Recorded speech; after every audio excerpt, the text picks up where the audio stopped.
एक बार एक आदमी महात्मा बुद्ध के पास पहुंचा। उसने, तथागत, मुझे ये जीवन क्यों मिला है? इतनी बड़ी दुनिया में मेरी क्या कीमत है? बुद्ध मुस्कुरा दिए और उस आदमी को एक चमकीला पत्थर देते हुए बोले कि जाओ, पहले इसका मूल्य पता करके आओ, लेकिन इसे बेचना मत, केवल मूल्य पता करना। वो आदमी सबसे पहले उस पत्थर को लेकर एक आम वाले के पास गया और उस पत्थर दिखाते हुए बोला, इसकी क्या कीमत होगी? आम वाला पत्थर को देखते ही समझ गया कि ये कोई बेशकीमती पत्थर लगता है।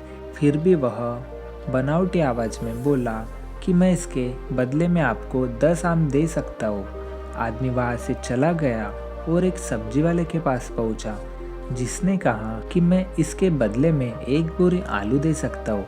अब उस आदमी को ये मालूम पड़ चुका था कि ये पत्थर वाकई में कीमती है, और फिर वो उसे लेकर सोनार के दुकान में गया। वहाँ पे पहुँचने के बाद उसने सोनार से कहा, इसके बदले में मुझे आप क्या दे सकते हो? वह सोनार ने उसे अच्छे से देखा, अच्छे से जांचा, और उसने कहा कि मैं इसके बदले में 50 सोने के सिक्के दे सकता हूँ। उसके बाद वह वो हीरा लेकर बाहर आ गया। अब उस आदमी को ये मालूम पड़ चुका था कि ये पत्थर वाकई में कीमती है, और फिर वो उसे लेकर एक हीरे के व्यापारी के पास पहुंचा। व्यापारी पत्थर को देखकर अचंभित रह गए। उसने कहा कि मैं इसके बदले में 10 लाख रुपए दे सकता हूँ। आदमी महात्मा बुद्ध के पास जाने के लिए मुड़ा ही था कि व्यापारी ने आवाज लगाई कि मैं तुम्हें इसके बदले में 20 लाख रुपए देने को भी तैयार हूँ।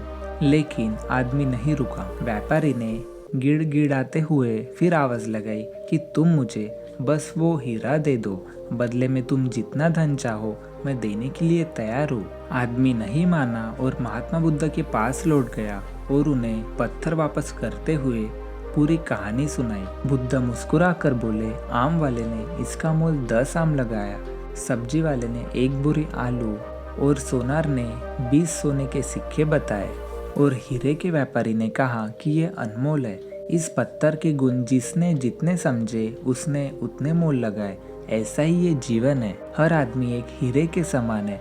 दुनिया उसके गुणों को जितना पहचान पाती है उतना ही महत्व देती है, लेकिन आदमी और हीरे में फर्क ये है कि हीरे को कोई दूसरा तराशता है और आदमी को अपने आप को खुद को ही तराशना पड़ता है।